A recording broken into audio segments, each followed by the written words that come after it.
वक्रतुंड महाकाय सूर्यकोटि समप्रभ निर्विघ्नं कुरु मे देव सर्वकार्येषु सर्वदा। बोलो गजानन जी महाराज की जय हो। आज आपको उमा महेश्वर व्रत की कथा और श्राद्ध पक्ष में उनकी कथा सुना रही हूँ। यह व्रत भाद्रव पूर्णिमा को किया जाता है। इस दिन उमा शंकर की पूजा करनी चाहिए। प्रातः शुद्ध हो करके भगवान शंकर की मूर्ति को स्नान करा के बेलपत्र फूल आदि से पूजन कर प्रार्थना करें तथा रात्रि को मंदिर में जागरण करें। इस प्रकार यह व्रत 16 वर्ष तक करना चाहिए। अंत में पूजन के बाद यथाशक्ति ब्राह्मण भोजन दक्षिणा देकर व्रत समापन करें। इसके करने से अत्यधिक धन प्राप्त होता है। इसकी कथा है कि एक बार विष्णु को दुर्वासा ऋषि ने शिव की माला दी। भगवान उसे गरुड़ को पहना दी। इससे दुर्वासा जी क्रोधित हो बोले कि हे विष्णु, तुमने शंकर का अपमान किया है। इससे तुम्हारे पास से लक्ष्मी चली जाएगी और क्षीर सागर से भी हाथ धो लोगे तथा शेष नाग भी सहायता न देंगे। यह सुनकर भगवान विष्णु ने दुर्वासा को प्रणाम कर मुक्त होने का उपाय पूछा तो ऋषि ने बताया कि उमा महेश्वर का व्रत करो तभी सभी वस्तुएं मिलेगी। तब भगवान ने ऐसा ही किया। व्रत के प्रभाव से लक्ष्मी आदि समस्त शापिन वस्तुएं भगवान विष्णु को पुनः मिल गई। बोलो उमा महेश्वर जी की जय हो। आज आपको श्राद्ध पक्ष की कुछ बातें बता रही हूँ। एकादशी के दिन श्राद्ध नहीं होता है।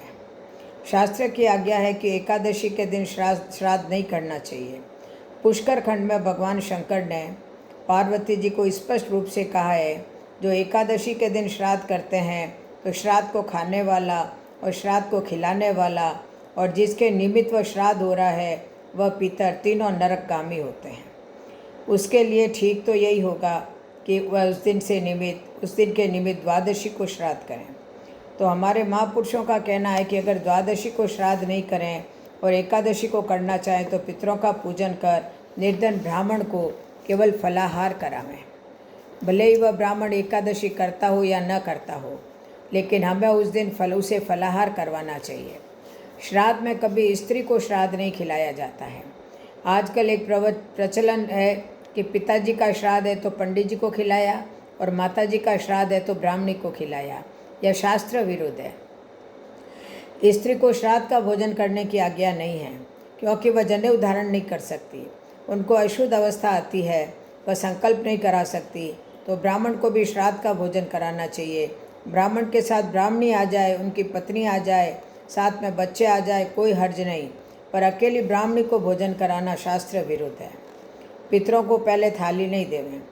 पितृ पूजन में पितरों को कभी सीधे थाली नहीं देनी चाहिए। वैष्णवों में पहले भोजन बनाकर प्रथम ठाकुर जी को भोग लगाना चाहिए और फिर वह प्रसाद बाद में पितरों को देना चाहिए। कारण क्या है? वैष्णव कभी भी अमनिया वस्तु किसी को नहीं देगा, भगवान का प्रसाद ही अर्पण करेगा और भगवान का प्रसाद पितरों को देने से उनको संतुष्टि होगी। इसलिए पितरों को प्रसाद अर्पण करना चाहिए। पितृलोक का एक दिन मृत्यु लोक के 1 वर्ष के बराबर होता है। यहाँ 1 वर्ष बीतता है तो पितृलोक में 1 दिन बीतता है। केवल श्राद्ध ही नहीं, अपने पितरों के निमित्त श्री गीता पाठ, श्री विष्णु सहस्त्र नाम, श्री महामंत्र का जप और नाम स्मरण अवश्य करना चाहिए। पितृकर्म करना यह हमारा दायित्व है। जब तक यह पंच भौतिक देह है तब तक इस संबंध में जो शास्त्र आज्ञा और उपक्रम है उनका भी निर्वाह करना पड़ेगा। जय श्री कृष्ण। अब एक और बता रही हूँ आपको कि गोदान का पुण्य लाभ अर्जित करने का सबसे उत्तम समय है पितृपक्ष। दान या परोपकार एक ऐसा कर्म है जिसका महत्व सभी धर्मों में समान रूप से स्वीकार किया गया है। हिंदू धर्म में तो दान को सबसे बड़ा पुण्य कर्म माना गया है। जरूरतमंद को दान देने से उसका शुभ आशीर्वाद तो प्राप्त होता ही है। ऐसा करने से कुंडली के समस्त या दोष भी शांत होते हैं। वैदिक ज्योतिष में तो दान के संबंध में विस्तार से बताया गया है कि आप अपनी जन्म कुंडली के ग्रहों की स्थिति के अनुसार दान करेंगे तो अत्यंत प्रभावी होगा।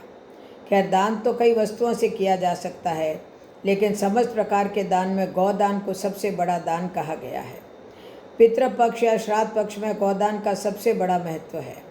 गौदान हर प्रकार से कल्याणकारी होता है।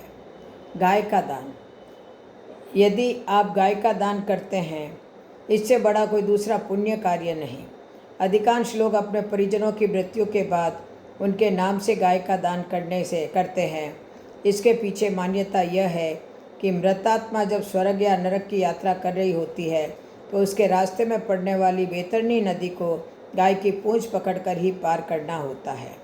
जो गौदान करता है उस मृतात्मा को वही गाय बैतरणी पार करवाती है।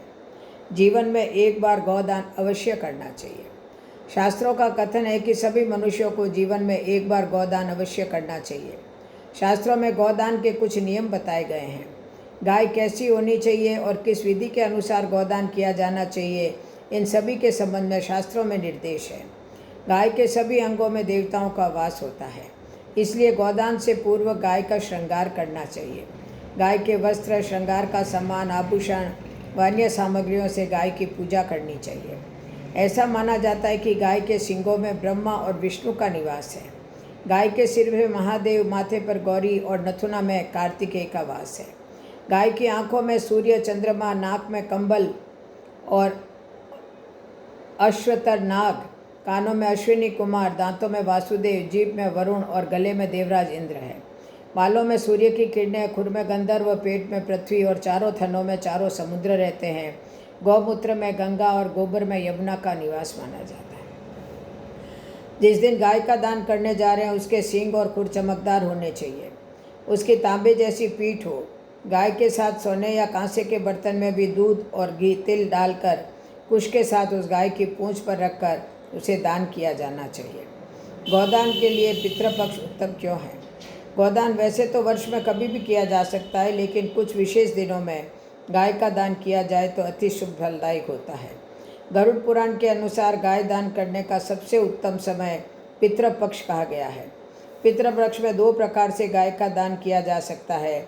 एक तो अपने मृत परिजनों के नाम से और दूसरा स्वयं।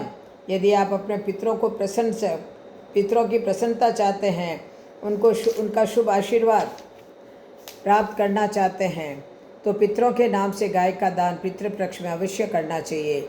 यदि आप स्वयं गाय का दान करना चाहते हैं तो उसके लिए भी पितृपक्ष का समय सबसे अच्छा कहा गया है। बोलो जय श्री कृष्ण, जय जय श्री राधे, जय जय श्री कृष्ण।